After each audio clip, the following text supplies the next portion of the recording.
Je dirais que le rap, c'est le reflet de la société. Donc ça veut dire que la société est sexiste. Donc le rap l'est aussi. Laisse-moi loin des hommes, j'aime pas leur putain de loi. Hanté par mes doutes, sauf quand j'écoute ta voix.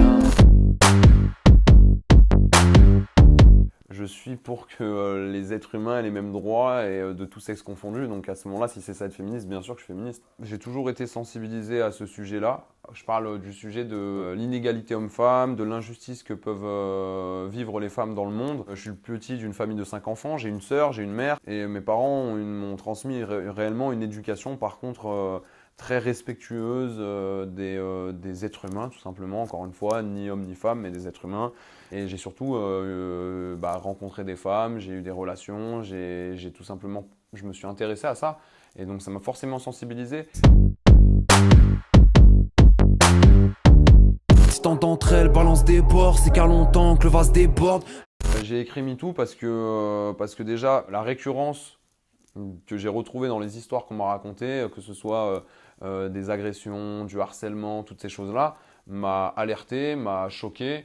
Et aussi la banalisation que pouvaient en faire certaines femmes, de dire bah ouais mais nous c'est notre quotidien. J'emmerde tous ceux qui disent que le diable se cache dans ses formes. Regardez, on voit ses cornes d'un décolleté. Elle m'a tenté, tout qu'après tout, elle a ses torts. Non, ses porcs me dégoûtent. Qu'il y ait des hommes qui dédramatisent, qui récupèrent la souffrance et qui en fait fassent passer un peu ce mouvement pour un mouvement d'hystérique, quoi. Et moi c'est ça qui m'a profondément touché, c'est de me dire non mais c'est dingue. Et je savais qu'en tant qu'homme, bah, forcément ça avait plus d'impact de prendre parti. Donc je l'ai fait. UF Beach, c'est un morceau que j'ai fait il y a 4-5 ans, un truc comme ça, et qui pour moi est dans la lignée de MeToo. Tu veux une taille de guêpe, une grosse poitrine et des fesses toutes rondes. Je te jure que tu vas te perdre à force de vouloir plaire à tout le monde. À l'époque, moi quand je l'ai écrit, j'avais pas le recul, on va dire. Je connaissais pas le slut-shaming. Sur les réseaux sociaux, faudrait que t'arrêtes de faire la folle. Car ton profil Facebook, c'est juste un appel au viol. Je voulais pas dire t'appelles à te faire violer, c'est légitime. Je légitime pas du tout le viol là-dedans. Mais c'était plutôt fais attention à ce qui peut en découler parce que tu peux avoir des gens malveillants. Et vraiment, je regrette entre guillemets l'interprétation de cette phrase. À l'époque, j'ai déjà été attaqué, hein, bien sûr, avant que je fasse MeToo, on m'a attaqué sur cette phrase-là. J'ai compris après ce qu'était le slut-shaming. Je dirais que le rap, c'est le reflet de la société. Donc ça veut dire que la société est sexiste. Donc le rap l'est aussi. C'est-à-dire que si la société change, le rap changera. Mais le rap en soi n'est qu'un miroir. C'est de l'art, c'est quelque chose qui reflète. Donc moi, je dirais juste que remettons en question la société avant de remettre en question le rap.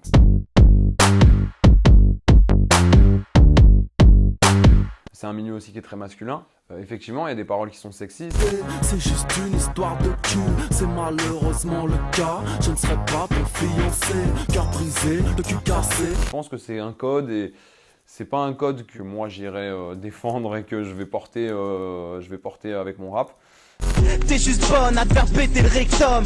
Même si tu disais des trucs intelligents, t'aurais l'air conne. Ça fait partie de la culture rap, de l'ego trip, du clash, de toutes ces choses-là. Il y a un côté performance et voilà, je baisse tout, machin. Et il y a aussi du second degré. Aval, c'est riche en oméga 3.